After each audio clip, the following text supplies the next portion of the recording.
ഗണിതശാസ്ത്ര മേളയുടെ ഭാഗമാണല്ലോ ഗണിത ക്വിസ്. LP വിഭാഗത്തിലെ ഗണിത ക്വിസിന് വേണ്ടിയുള്ള ഒരു 25 ചോദ്യങ്ങൾ പരിചയപ്പെടാം. 25 ചോദ്യങ്ങൾ പരിചയപ്പെടുമ്പോൾ അതിന്റെ ഉത്തരം, പക്ഷെ ഉത്തരം ഒരുപാട് ചെയ്ത് നോക്കി പറയേണ്ടതല്ലോ. ക്വിസ് മത്സരത്തിന് നമുക്ക് വളരെ കുറച്ച് സമയം കിട്ടുള്ളൂ. അത് മനസ്സിൽ തന്നെ ചെയ്യണം. അപ്പൊ നമ്മൾ ഇതിന്റെ ഈ ചോദ്യങ്ങൾ മാത്രമല്ല, എങ്ങനെയാണ് മനസ്സിൽ വളരെ വേഗത്തിൽ ഇത് ചെയ്യാം അതിനും കൂടിയുള്ള, അത് പഠിക്കാൻ കൂടിയുള്ള ഒരു ശ്രമമാണ് നടത്തുന്നത്. തുടങ്ങാം. ഒന്നാമത്തെ ചോദ്യമാണ്, 480 നിന്ന് എത്ര കുറവാണ് 9×48? ഈ ചോദ്യത്തിന്റെ ഉത്തരം എങ്ങനെ കാണും?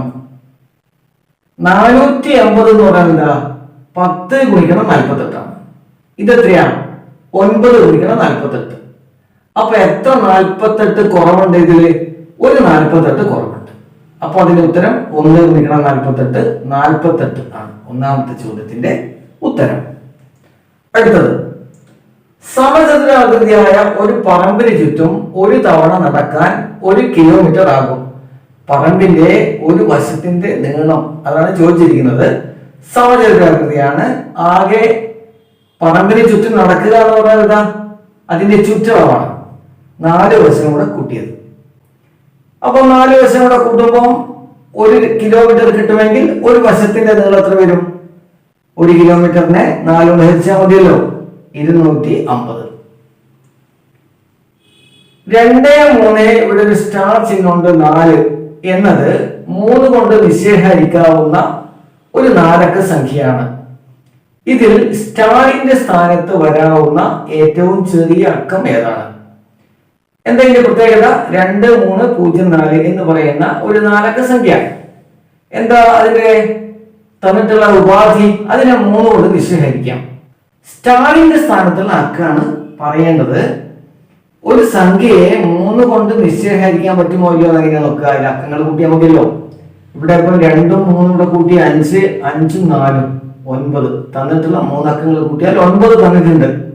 ആ 9നെ 3 കൊണ്ട് നിശ്ചയഹരിക്കാലോ. പിന്നെ ഇവിടെ വരാൻ പോകുന്നത് എന്താ?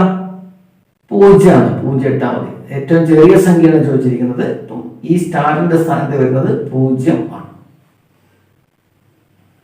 ആദ്യത്തെ 20 ഒറ്റ സംഖ്യയുടെ തുക 400 ആണ്. ആദ്യത്തെ 20 ഇരട്ട സംഖ്യയുടെ തുകയാണ്. ഇപ്പൊ ഈ ചോദ്യത്തിന് 2 രീതിയിൽ ഉത്തരം കാണാൻ പറ്റും. ഒന്ന്, ഒറ്റ സംഖ്യയുടെ തുക കാണാനുള്ള വഴി എന്താ വെച്ചാൽ, എത്ര ഒറ്റ സംഖ്യയാണോ അതിനെ അതുകൊണ്ട് ഗുണിച്ചാൽ മതി. അതായത് 20നെ 20 കൊണ്ട് ഗുണിച്ചാൽ കിട്ടുന്നതാണ് 400. അതേപോലെ ഇരട്ട സംഖ്യയുടെ തുക കാണാൻ അതേ വഴി തന്നെ 20ന് 20 കഴിഞ്ഞ് അടുത്ത സംഖ്യയോട് ഗുണിച്ചാൽ മതി. 20 കഴിഞ്ഞാൽ അടുത്ത സംഖ്യ 21. 20 ഗുണിക്കണം 21, 420 എന്ന് ഉത്തരം എഴുതുക. അത് ശരിയാണ്. അല്ലെങ്കിൽ എന്ത് പറയാം? 20 ഒറ്റ സംഖ്യയുടെ തുക 400 ആണല്ലോ. അപ്പൊ ഇത് ഇരട്ട സംഖ്യ എന്താ വരുന്നത്? 1 കഴിഞ്ഞാൽ 1 കൂടി 2, 3 കഴിഞ്ഞാൽ 1 കൂടി 4, ഇങ്ങനെ 20 കൂടി വരുന്നുണ്ട്. അതായത് ഈ തുകയോട് 20 കൂട്ടിയാൽ കിട്ടുന്നതും ഇതിന്റെ ഉത്തരം തന്നെയാണ്. അപ്പോഴും കിട്ടുന്നത് 420 തന്നെ. ഒരു കേക്കിന്റെ 3/4 ഭാഗം 3 കുട്ടികൾക്ക് തുല്യമായി വീതിച്ചു കൊടുക്കുന്നു. ഓരോരുത്തർക്കും കിട്ടിയത് കേക്കിന്റെ എത്ര ഭാഗം? അത് 3/4 ഭാഗമാണ് വീതിച്ചു കൊടുക്കുന്നത്. അതായത് 4ൽ 3 ഭാഗം. അത് 3 ആക്കി വീതിക്കുമ്പോൾ 4ൽ 1, 4ൽ 1, 4ൽ 1. ഉത്തരം അതാണ്.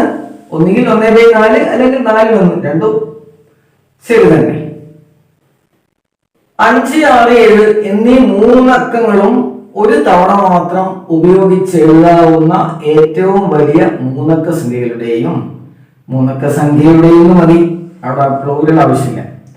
ഏറ്റവും ചെറിയ 3 അക്ക സംഖ്യയുടെ വ്യത്യാസം എത്ര? ഈ 3 അക്കങ്ങളാണ് 5, 6, 7. ഈ അക്കങ്ങൾ വെച്ച് എഴുതാവുന്ന ഏറ്റവും വലിയ 3 അക്ക സംഖ്യ ഏതാ? അപ്പൊ ആദ്യം 7 എഴുതുന്നു, പിന്നെ തൊട്ടടുത്ത അനേക്കാൾ ചെറുത്, അവസാനം ഏറ്റവും ചെറുത്. 765 ആണ് ഏറ്റവും വലിയ സംഖ്യ.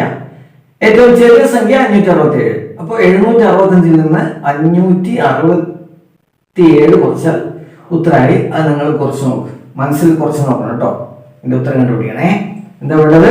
765 നിന്ന് 567 കുറച്ചാൽ മതി.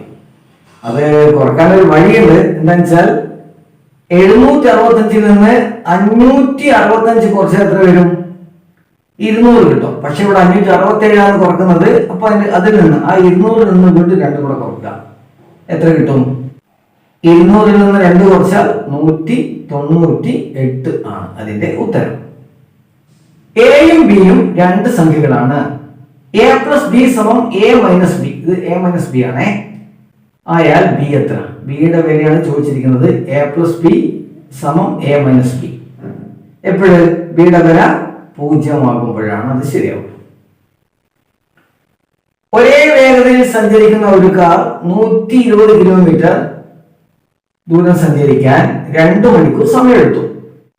വേഗത ഇരട്ടിയാക്കിയിരുന്നെങ്കിൽ എത്ര സമയം കൊണ്ട് എത്തുമായിരുന്നു? അത് 2 മണിക്കൂർ കൊണ്ടാണ് സഞ്ചരിക്കുന്നത്. ഇരട്ടിയാക്കുമ്പോൾ അത്ര ഇരട്ടി കുറയല്ലോ. ഇപ്പൊ 2 മണിക്കൂർ കൊണ്ട് സഞ്ചരിക്കുന്നത് എന്താകും? അത് 1 മണിക്കൂറായി മാറും. ഉത്തരം 1 മണിക്കൂർ. 4, 6, 10, 16 ഡാഷ് വിട്ടുപോയ സംഖ്യ ഏതാണ്? ഇവിടെ ഇതൊരു പാറ്റേൺ ആണ്. 4, 2, 6, 6, 4, 10, 10, 6, 16. അപ്പം ഈ 2 കൂടി വരുന്നില്ല. ഇവിടെ 2 കൂടി, ഇവിടെ 4 കൂടി, ഇവിടെ 6 കൂടി. ഇനി എത്ര കൂടണം? ഇനി 8 കൂടണം. അപ്പൊ 16 കൂടെ 8 കൂട്ടി 24 ആണ് അടുത്ത സംഖ്യ. ഒരു ദിവസം കൊണ്ട് 3 ബാഗ് തുന്നുന്ന ഒരാൾ ഒക്ടോബർ മാസം എത്ര ബാഗ് തുന്നും?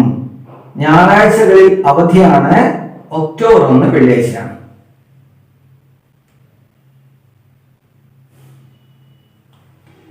ഒരു ദിവസം കൊണ്ട് 3 ബാഗ് തുന്നുന്ന ഒരാൾ ഒക്ടോബർ മാസം എത്ര ബാഗ് തുന്നും? ഞായറാഴ്ചകളിൽ അവധിയാണ്. ഒക്ടോബർ 1 വെള്ളിയാഴ്ചയാണ്.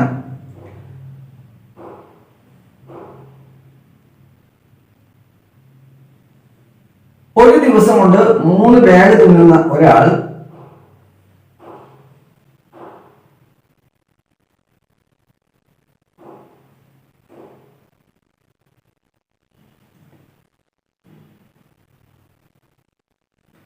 ഒരു ദിവസം കൊണ്ട്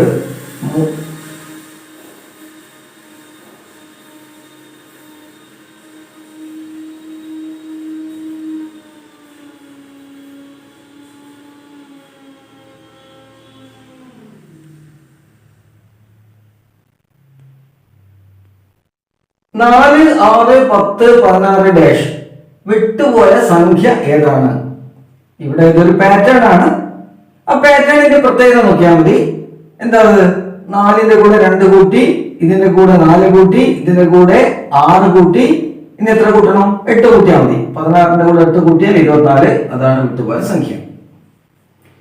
ഒരു ദിവസം കൊണ്ട് 3 ബാഗ് തുന്നുന്ന ഒരാൾ ഒക്ടോബർ മാസം എത്ര ബാഗ് തുന്നും? ഞായറാഴ്ചകളിൽ അവധിയാണ്. ഒക്ടോബർ 1 വെള്ളിയാഴ്ചയാണ്. അപ്പൊ ഇതില് ഒരു ദിവസം 3 ബാഗ് തുന്നും. ഓക്കെ. ഇനി ഒക്ടോബർ മാസത്തിൽ എത്ര ദിവസം ഉണ്ട് നോക്കണം. അത് എത്രയാ? ഒക്ടോബർ മാസം 31 ദിവസമുണ്ട്. പക്ഷെ ഞായറാഴ്ചകളിൽ അവധിയാണ്. ഞായറാഴ്ചകളിൽ അവധിയാണ് പറയുമ്പോൾ ഇനി എന്ത് ചെയ്യേണ്ടത്? എത്ര ഞായറാഴ്ച ഉണ്ട് നോക്കണം. ഇതില് ഒക്ടോബർ 1 വെള്ളിയാഴ്ചയാണ്. ഒക്ടോബർ 1 വെള്ളിയാഴ്ച ആകുമ്പോൾ ഒക്ടോബർ 2 ശനി, ഒക്ടോബർ 3 ഞായറാണ്. ശരി. അപ്പൊ ഒക്ടോബർ 3 ഞായർ, 10 ഞായർ, 17 ഞായർ, 24 ഞായർ, 31 ഞായർ. അപ്പൊ എത്ര ഞായർ വന്നു?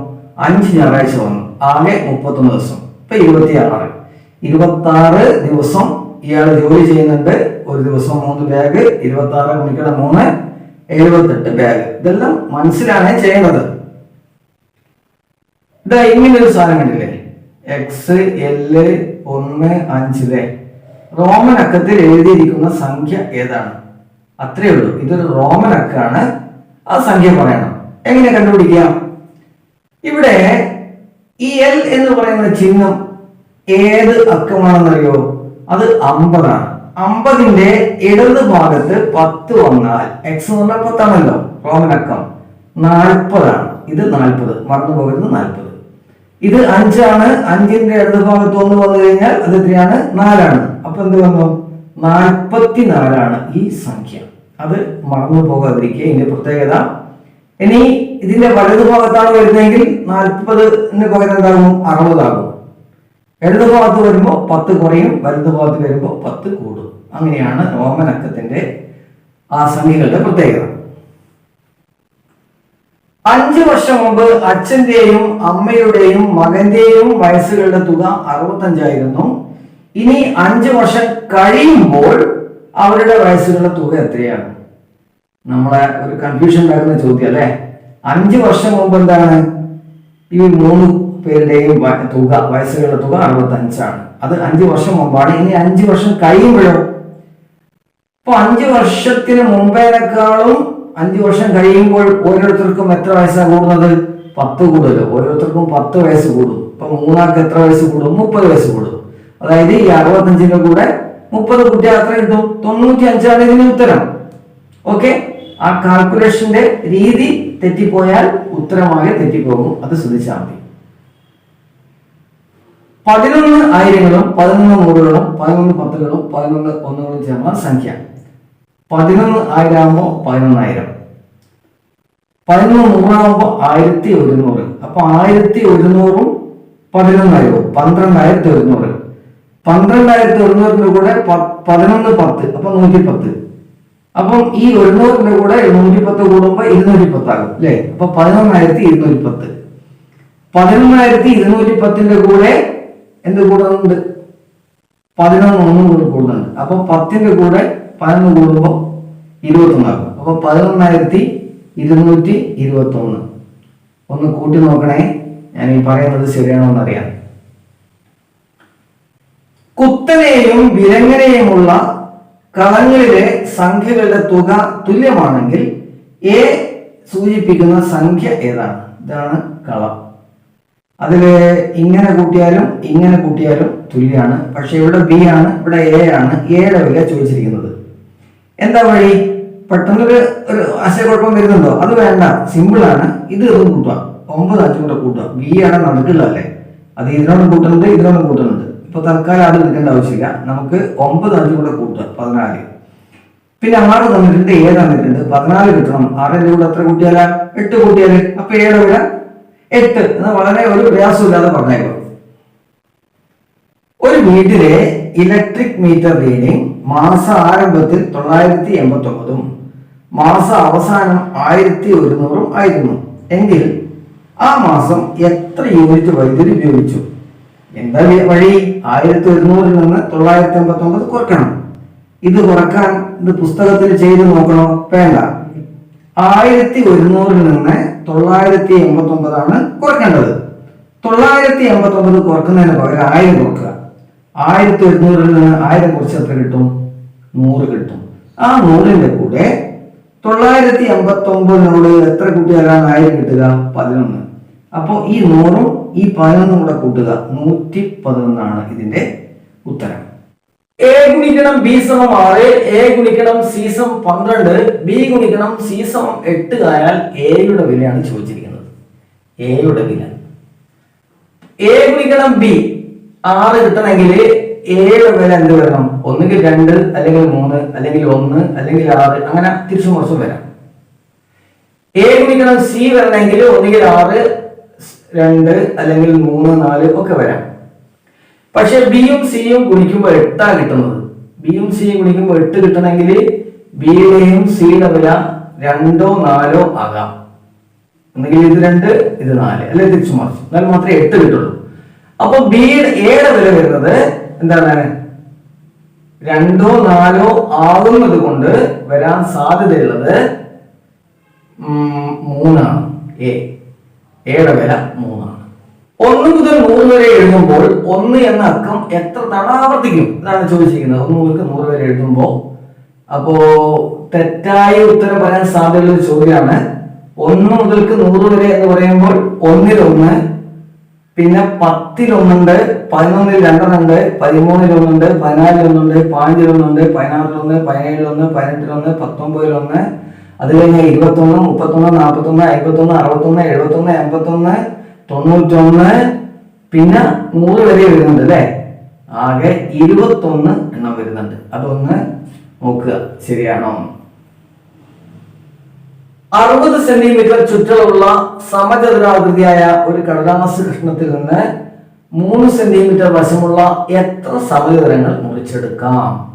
ഇവിടെ ശ്രദ്ധിക്കണം എന്താ, ഈ 3 സെന്റിമീറ്റർ വശമുള്ള എത്ര സമചതുരങ്ങൾ മുറിച്ചെടുക്കാമെന്ന് ചോദിക്കുമ്പോൾ 3 സെന്റിമീറ്റർ വശമാണെങ്കിൽ ഇതിന്റെ പരപ്പളവ് എത്ര വരും? 3 ഗുണിക്കണം 3. അതായത് ഈ വലിയ സമചതുരാകൃതിയായ കടലാസിൽ നിന്ന് അതിന്റെ പരപ്പളവിനെ ഈ പരപ്പളവ് കൊണ്ട് ഹരിച്ചാൽ കിട്ടുന്നതാണ് ഈ ചോദ്യത്തിന്റെ ഉത്തരം. എത്ര സമചതുരങ്ങൾ എന്ന ചോദ്യത്തിന്റെ ഉത്തരം. ഇതിന്റെ പരപ്പളവ് കാണണമെങ്കിൽ എന്ത് വേണം? വശം കിട്ടണം. പക്ഷെ ഇവിടെ ചുറ്റളവ് തന്നിട്ടുണ്ട് 60 സെന്റിമീറ്റർ. 60 സെന്റിമീറ്റർ ചുറ്റളവാണെങ്കിൽ പരപ്പളവ് എങ്ങനെ കാണും? അല്ല, വശം എങ്ങനെ കാണും? 60/4 15 സെന്റിമീറ്റർ ആണ് ഇതിന്റെ വശം, വലിയ സമചതുരത്തിന്റെ വശം.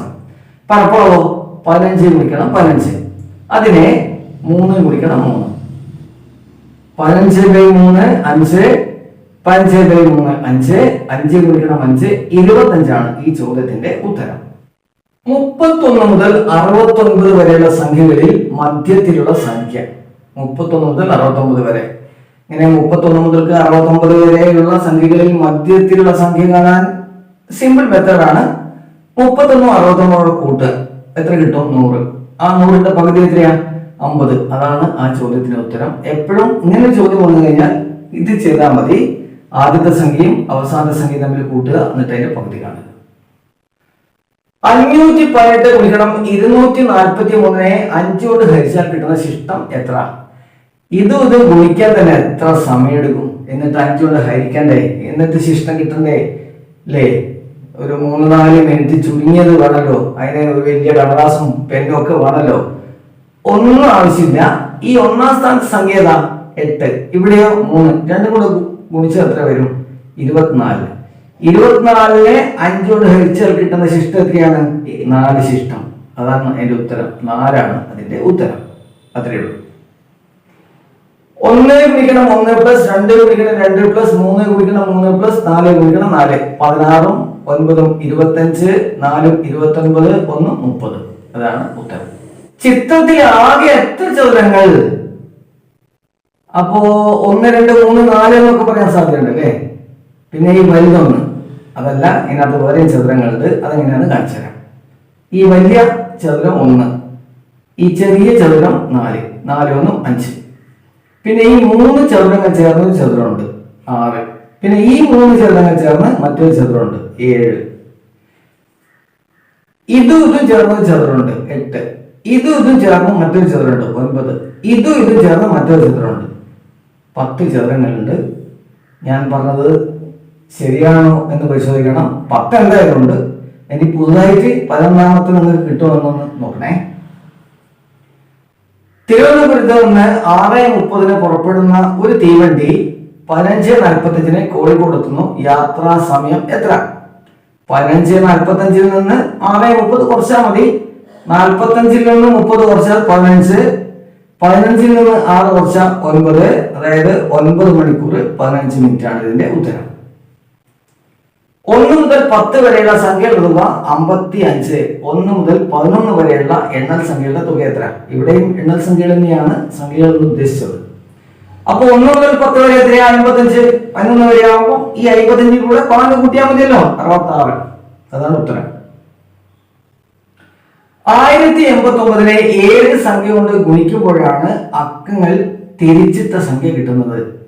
അക്കങ്ങൾ തിരിച്ചിട്ട സംഖ്യ എന്ന് പറയുന്നത് 9801. ഇത് 1089 തിരിച്ചിടുമ്പോൾ 9 ആദ്യം വന്ന് 8 പിന്നെ വന്ന് 0 വന്ന് 1 വന്ന് 9801. ഇതിനേക്കും 7 സംഖ്യ ഗുണിച്ചാലാണ് 9801 കിട്ടുക. നമ്മുടെ യുക്തിയാണ് കേട്ടോ അവിടെ വേണ്ടത്. ചെറിയൊരു ബുദ്ധി പ്രയോഗിക്കുക. ഇവിടെ ഈ 1നെ ഏത് സംഖ്യ ഗുണിച്ചാൽ 9 കിട്ടുക? അത് 9 തന്നെ. ഉത്തരം അത് തന്നെ. വേറെ ഏത് സംഖ്യ ഗുണിച്ചാലും ഇവിടെ 9 കിട്ടൂല. 8 ഗുണിക്കുമ്പോൾ 8 ആയിട്ടില്ലേ? പക്ഷെ നമുക്ക് 9 അല്ലേ വേണ്ടത്. 9 ആണ് അതിന്റെ ഉത്തരം.